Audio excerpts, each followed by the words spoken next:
নিচে অবস্থান করতেছে, ভিতরে আগুন জ্বলতেছে, উপরে এই বিশাল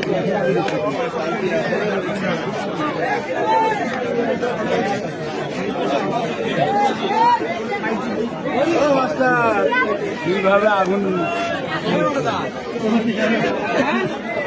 এই আগুন জ্বলতেছে।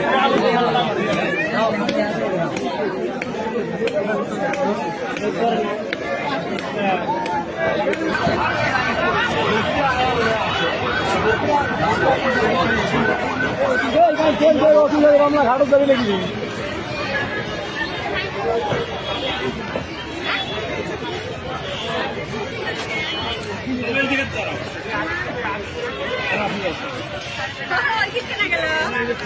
পরে গাছটা ভাঙি পড়বে পাই না, ট্রেনটা সরে নেওয়া নিকবেন না,